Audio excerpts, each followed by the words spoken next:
आज की वीडियो में मैं आपके साथ शेयर कर रही हूँ अपनी डेली रूटीन और सिंपल रेसिपी। इन गर्मियों में हम सिंपल खाने कैसे बनाते हैं, ठीक है। और आपके साथ शेयर करूँगी कि मैंने इन पुराने पर्दों से अपना सोफ़ा कम बेड जो होता है उसका कवर स्टिच किया है, ये कैसा लग रहा है। और सबसे मेन टॉपिक जो हमारा आज का है वो है चारपाई की चादर को फिक्स करना या पलंग की चादर को फिक्स करना, क्योंकि बच्चे अक्सर जंप करते हैं या हम लोग बैठते उठते हैं तो वो भी जो है ना एक साइड से नीचे लटक जाती है, ख़राब हो जाती है और अचानक कोई आ जाए जो वो बहुत बुरी लगती है।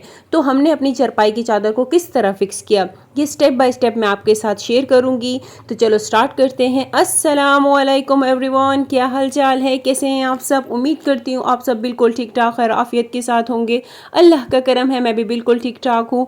तो यहाँ सुबह शुरुआत हुई नाश्ते से और स्टार्ट में आप लोगों ने देखा जैसे कि मैंने अपना बीपी सेट उठाया हुआ था, क्योंकि अर्ली मॉर्निंग ही इस तरह होता है कि मेरा बीपी जो होता है, गर्मियां हैं ज़ाहिर है, गर्मी के दिनों पसीना बहुत ज़्यादा आता है तो मेरा बीपी जो है गर्मियों के दिनों बहुत ज़्यादा डाउन रहता है, ठीक है। तो उसके बाद मैंने जल्दी से अपने लिए ज़बरदस्त सा नाश्ता बनाया, अंडा बनाया। मैंने कहा ये खा के अपने आप में थोड़ी एनर्जी लाई जाए, क्योंकि तबीयत हमारी जितनी भी ख़राब हो, एक औरत अपने घर को और अपने बच्चों को और अपने हस्बैंड की तमाम जिम्मेदारियों को वही निभाती है और अच्छे से निभा रही होती है, ठीक है। तो ये हमारा नाश्ता ज़बरदस्त से रेडी हो गया नाश्ता करने के बाद, ठीक है। और हम स्टार्ट हो गए जी अपनी किचन की क्लीनिंग में। और आज जो मैंने प्लान किया हुआ था वो यही था कि आज मैंने ये बर्तनों वाला जो रैक होता है, डिश रैक कह लें या रैक कह लें, ठीक है, इसको मैंने अच्छी तरीके से धोना था। और जो मेरी कप वगैरह जिसके ऊपर रखती हूँ ना, वो रैक मैंने अच्छी तरीके से ना साफ़ करना था, ठीक है। तो यहाँ पर हमने अपना वही पुराना क्लीनर बनाया, ठीक है। और गर्म पानी में सिरका, काला तेल, सोडा और डिश वॉशर जो होता है ना, एक एक टेबल स्पून तकरीबन हमने वो ऐड कर दिया। और उसके बाद हम लग गए अपने रैक को अच्छी तरीके से साफ़ करने में, ठीक है। ये हम 2 हफ्तों में जब साफ़ ना करें, कुछ इसका कलर भी ऐसा है ना, मैं कहती हूँ जल्दी से ये भी साफ़ हो जाए, क्योंकि मक्खियाँ हैं ज़ाहिर है, फिर मक्खियाँ जब बैठती हैं तो वो ब्लैक ब्लैक कलर के डॉट जो बनते हैं फिर बहुत बुरे लगते हैं। तो मैंने कहा कि आज इसको भी अच्छी तरीके से क्लीन किया जाए, तो मैंने इसको भी क्लीन कर लिया। और अपने उस जो मैंने क्लीनर बनाया था उसकी मदद से जो हमारे किचन में बहुत बड़ा मिरर से लगा हुआ, इसको भी मैंने अच्छे से साफ़ किया। वाकई में बहुत अच्छी तरीके से साफ़ हुआ, ठीक है। तो मैंने यहाँ पे सारा क्लीनर जो था ना वो इस पे लगा दिया, और जो यहाँ के जो शेल्फ होता है उसको मैंने अच्छी तरीके से साफ़ कर लिया। और अगेन जब कप वाली रैक की बारी आई ना, तो उसे मैंने सिंपली मैक्स वाला साबुन जो होता है ना, इसको मैंने इसी से ही धो लिया, ठीक है। तो अब आप बताएंगे कि भाई जो मैंने क्लीनर बनाया था वो उससे ज़बरदस्त साफ़ हुआ है या मैक्स वाले साबुन से अच्छी तरीके से साफ़ हुआ है, ठीक है। तो मैंने जैसे इनको अच्छी तरीके से क्लीन किया और इन्हें दोबारा ना धोने के बाद खुश्क कपड़े से ना अच्छी तरीके से मैंने इनको खुश्क भी कर लिया कि ज़रा भी पानी ना हो, क्योंकि जब पानी जम जाता है तो इस पर जो डस्ट वगैरह बैठती है, वहाँ मैल वगैरह जो होती है ना वो रह जाती है। अब आप देख सकते हैं कि ये मैक्स साबुन से मैंने धोया है, ठीक है। और ये वाला जो था ना, ये मैंने क्लीनर जो बनाया था उसके साथ मैंने धोया है। अब आप ही मुझे कमेंट में बताइएगा कि मैक्स साबुन वाला अच्छे से साफ़ हुआ है, जो मैंने क्लीनर बनाया था उसका अच्छे से साफ़ हुआ है। आप देखिए वाकई में बहुत अच्छी तरीके से दोनों साफ़ हुए हैं, लेकिन हमारा मिरर जो था ना वो उस क्लीनर से बहुत अच्छी तरीके से साफ़ हुआ, ठीक है। और उसके बाद मैंने बाकी सारे शेल्फ़ों को अच्छी तरीके से साफ़ किया और अपने बर्तनों को धो लिया। और फिर मैंने नीम गर्म पानी लिया, उसमें मैंने सर्फ बनाया है, ठीक है। और अपने ना किचन को भी ना अच्छी तरीके से ब्रश के साथ रगड़ा और उसकी भी मैंने अच्छे से सफाई की, क्योंकि किचन को ना हमें लगता है कि हमें नीम गर्म पानी से ही धो लेना चाहिए, क्योंकि जरासीम वगैरह जो भी होते हैं ना हट जाते हैं और किचन भी हमारा जो होता है वो बिल्कुल साफ़ सुथरा हो जाता है। यहाँ वाइपर वगैरह लगाने के बाद मैंने अपने वाइपर को भी ना अच्छी तरीके से धो लिया सर्फ से, क्योंकि जब हम इस वाइपर को इस तरह गंदा रहने देते हैं ना, तो फिर बाद में क्या होता है कि जब हम जगह सुखाते हैं हमारी साफ़ सुथरी जगह पे ना जिसे लाइन लाइन बनते हैं, और जब जब सूख जाती है ना वहाँ देखिए वहाँ बहुत गंदे गंदे निशान बने होते हैं, क्योंकि हमारा वाइपर जो होता है वो गंदा होता है, मैला होता है। और यहाँ पर फाइनल मेरी किचन की लुक देखे, अल्हम्दुलिल्लाह किचन मेरा बिल्कुल साफ़ सुथरा हो गया था। और इसके बाद मैंने आज फ्रिज के ऊपर की सफाई करनी थी, क्योंकि जैसे कि मैंने आप लोगों को बताया था कि जब हवा आजकल बहुत तेज़ चलती है तो फिर ना डस्ट वगैरह भी ना बहुत ज़्यादा आती है, तो डेली हमें ये क्लीनिंग जो है ज़रूर करनी चाहिए। तो आज मैंने अपने फ्रिज के ऊपर की सफाई की, वो विंडो वगैरह की तो वैसे ही डेली सफाइयाँ होती रहती है, सामने आप देख सकते हैं वो भी मैंने अच्छी तरीके से क्लीन कर ली। लेकिन डेली सेम चीज़ इसलिए नहीं दिखाती क्योंकि मैं चाहती हूँ मेरी नन्ही मुन्नी से तो ऑडियंस है वो भी बोर ना हो जाए, और इनके लिए नए नए ट्रिक लाती हूँ, ठीक है। तो आप देखें उसके बाद फिर मैंने जो गीला कपड़ा था फ्रिज के ऊपर यूँ सिरहाया, ठीक है, उसे अच्छी तरीके से यूँ साफ़ किया। और जैसे ही इसे साफ़ कर लिया ना, और उसके बाद फिर मैंने एक सूखा कपड़ा लिया। सूखा कपड़ा क्या होता है कि जो बुनियान एक्स्ट्रा हो जाते हैं हमें इन्हें फेंकना नहीं चाहिए। उनके ऊपर जो सिरे होते हैं हमने उन्हें काट लिया और बीच में से कट लगा के ज़बरदस्त सा कपड़ा बन गया और इससे वाकई में बहुत अच्छी तरीके से हर एक चीज़ ड्राई होती है। और एयर कूलर को देखें, वही चीज़ जन आपको मैंने कल भी साफ़ किया था और आज फिर साफ़ किया, लेकिन वाकई में डस्ट बहुत ज़्यादा होती है। और अगेन मैंने अपने लिए लेमन का जूस बनाया और दोबारा हमने अपने खाना कुकिंग की जो तैयारी थी ना वो करने लग गई। और यहाँ पे हमने मिक्स सब्जी आज बनाई थी, ठीक है। इसमें 2 टिंडे, 2 तोरियाँ, ठीक है, और ना 3 आलू थे, छोटे छोटे मीडियम साइज़ के ना 3 आलू थे। तो उसमें ना मैंने 1 चम्मच जीरा डाला और फिर उसके बाद मैंने उसे रख लिया भुनने के लिए। और टमाटर वगैरह फेंट करके मैं फ्रीज़र में रखती हूँ टमाटर, उसमें लॉन्ग टाइम के लिए जो है ना वो सेव रहते हैं। और यहाँ पे मैंने इसमें ना सूखा धनिया और नमक डाल दिया और आधी चम्मच जो है ना वो मैंने सालन का जो मसाला होता है ना वो मैंने डाल लिया, ठीक है। और इसमें एक पत्ता जो होता है ना, कड़ी पत्ता जो होता है ना, वो भी मैंने ऐड कर दिया। टमाटर वगैरह डालने के बाद इन्हें मैंने अच्छी तरीके से मिक्स किया और इसके बाद मैंने ना इसको ढक दिया हल्की आंच में पकाने के लिए, ठीक है। ये हल्की आंच में जब तक बन रही थी और मैं जी स्टार्ट हो गई इस चूल्हे को साफ़ करने में। अगेन वही आदत कि भाई चूल्हा मेरा ज़रा सा भी गंदा नहीं होना चाहिए, किचन खाना भी पक रहा होना, किचन हमेशा नीट एंड क्लीन होना चाहिए।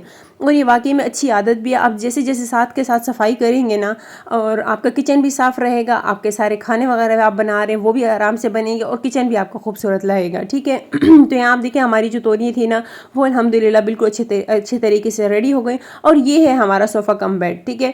इस पे बच्चे खेलते थे, जंप करते थे, तो इसके साइड पे ना क्लिप लगे होते हैं, तो मैंने इसके लिए कवर इसलिए स्टिच किया ताकि ये सेफ रहे और बच्चों से भी महफूज रहे, ठीक है। तो आप मुझे बताइएगा कि ये मेरे पुराने कवर थे, वो कवर कह रही हूँ माजरत, पर्दे थे, ठीक है। उन्हें मैंने कटिंग वगैरह की स्टेप बाय स्टेप और उससे फिर ना मैंने अपने ये कवर स्टिच किया है। अगर आपको इसकी वीडियो डिटेल में चाहिए तो आप मुझे कमेंट में बताइएगा, मैं आप लोगों के लिए एक दूसरा कवर स्टिच करके दूंगी और आपको पूरा स्टेप बाय स्टेप बताऊंगी कि ये कवर कट कैसे करते हैं और इसे स्टिच कैसे करते हैं, राइट। और उसके बाद हम आ गए अपने मेन टॉपिक पे। ये थी हमारी चारपाई, ये जो हमारी टीवी लॉन्च में पड़ी होती है, ठीक है ना। और यहाँ पे मतलब अक्सर कोई लेट जाए, बच्चे हैं खेलते हैं उछलते कूदते हैं, तो मैंने इसके नीचे ये तुलाई भी डाली थी। मैंने कहा शायद कि इससे ना ये कवर सेफ रहे, कवर बार बार हिले नहीं, लेकिन नहीं भाई, हवा चले या एयर कूलर लगाऊँ ना तो ये चारपाई के जो कवर था वो एक तरफ ही धड़म से गिर जाता था और बहुत ज़्यादा बुरा लगता था। बिना टाइम ज़ाया किए हम स्टार्ट करते हैं अपने आज की टॉपिक को, ठीक है। तो हमने ये पाइप जिसकी चारपाई के बीच में होता है, ये पलंग कह लें चारपाई कह लें, ठीक है, हमने इसकी एक तरफ इस तरह निशान लगाना है, ठीक है, जैसे जहाँ से पाइप जो होता है ना स्टार्ट होता है, राइट। हमने यहाँ पे एक निशान लगाया अच्छी तरीके से ताकि हमें बाद में निशान भी अच्छी तरीके से याद रहे, ठीक है। अब मैं आगे आपको जूम करके दिखाती हूँ कि हमने निशान का उस तरफ का निशान जो है हमने वो कहाँ लगाई। ये देखें, अब ये पाइप का ये सिरा है, हमने यहाँ पे एक निशान लगाना है और एक इस तरफ यूं करके हमने ये निशान लगाना है, ठीक है, ताकि यहाँ से हमने अपनी चारपाई के कवर को जो है ना अच्छी तरीके से फिक्स करना है। और उसके बाद हमने चारों कोनों पे ये निशान अच्छी तरीके से लगा लिए, ठीक है। और उसके बाद जो हमें निशान लगा लिए, मेरे पास ये थोड़ा सा एक्स्ट्रा कपड़ा पड़ा हुआ था, ठीक है, इन्हें मैंने बिल्कुल नॉर्मल साइज़ में कट किया, बिल्कुल बराबर से, ठीक है, ताकि इसकी मैं अच्छी तरीके से ना 4 डोरियाँ बना लूँ। मेरे पास कपड़ा और ज़्यादा नहीं था, वरना तो मैं इसकी 8 डोरियाँ बनाती, ठीक है। इसके बाद मैंने इसकी ना छोटी छोटी ना 4 डोरियाँ बना ली और उन्हें बीच में से कट करके वो 8 डोरियों में ना 8 डोरियाँ तकरीबन बन गई। और अगर आपके पास कोई ना हो, आप इस तरह फैब्रिक कट कर रहे हो, तो आप मशीन में उसे इस तरह फंसा के और साइड से ना कट कर सकते हैं। तो यहाँ हमने झटपट से अपनी जो डोरियाँ होती हैं ना, उन्हें कपड़े को पहले उल्टे साइड से फोल्ड किया है, ठीक है। सिलाई को मैं अगेन आपसे कहूँगी कि 2 दफ़ा किया करें ताकि सिलाई जो हमारी है वो मजबूत हो और बाद में जो हमारा कपड़ा है ना वो जल्दी ना उधेड़े ना, ठीक है। तो उसके बाद हमने अनफन में अपने सारे जो 4 डोरियाँ थी वो अल्हम्दुलिल्लाह हमने रेडी कर ली। और यहाँ पे जो हमने निशान लगाए थे ना उस पर हम ऐसे लगाएंगे जैसे एक साइड पे हमें अच्छी तरीके से उस डोरी को पका किया, ठीक है। और मैंने यूँ फोल्ड करके दूसरी तरफ से किया। अगर आपके पास कपड़ा ज़्यादा है, आप 8 डोरियाँ बना रही हैं, तो आप अलग-अलग डोरियों को यहाँ पे फिक्स कर सकती हैं, ठीक है। अगर आपके पास कपड़ा नहीं भी है ना, तो आप इन पे कपड़े की जगह आप यहाँ पे इलास्टिक जो होती है ना, बच्चों वाली छोटी इलास्टिक, आप वो भी लगा सकती हैं और उनके ज़रिए भी ये कवर जो है ना इस तरह स्टिच कर सकती हैं। सेम यही ट्रिक, सेम यही स्टेप आपने यूज़ करने हैं, ठीक है। बस यही होगा कि इस डोरी की जगह आप लोगों ने बच्चों वाली इलास्टिक लगानी है। मोटी इलास्टिक ना लगाइएगा, उसकी जो मतलब हम जब फिक्स करेंगे ना वो बहुत बुरी लगेगी, वो जगह ना मोटा मोटा लगेगा। और आप बच्चों वाली इलास्टिक लगाएंगे ना तो उससे ये होगा कि दिखेगा भी नहीं वो छुप भी जाएगा।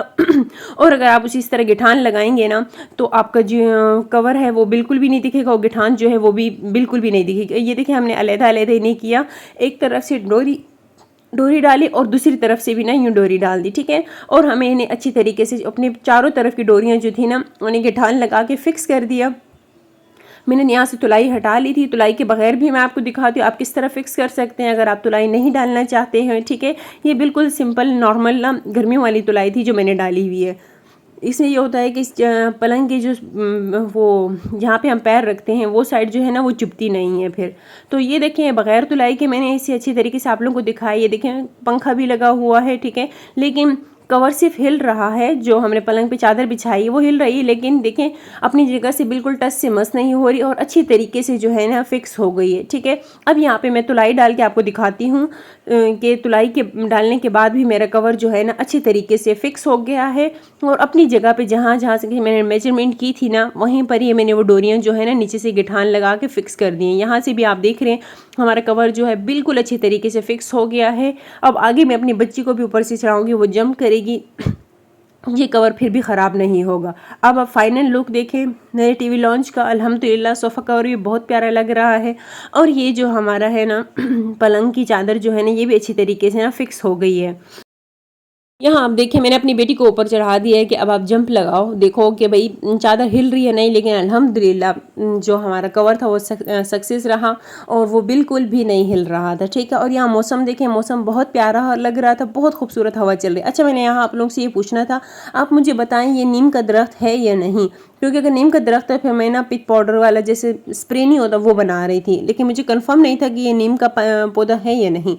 लास्ट में हमने दोपहर का खाना खाया। उम्मीद करती हूँ मेरी प्यारी बहनों आपको आज की वीडियो पसंद आ गई होगी। अगर पसंद आ गई हो तो प्यारा सा लाइक, खूबसूरत सा सब्सक्राइब कर दीजिएगा। मुझे अपनी दुआओं में याद रखिए, कोई गलती हो गई हो तो माजरत ख्वाह हूँ। तब तक के लिए अल्लाह हाफिज़।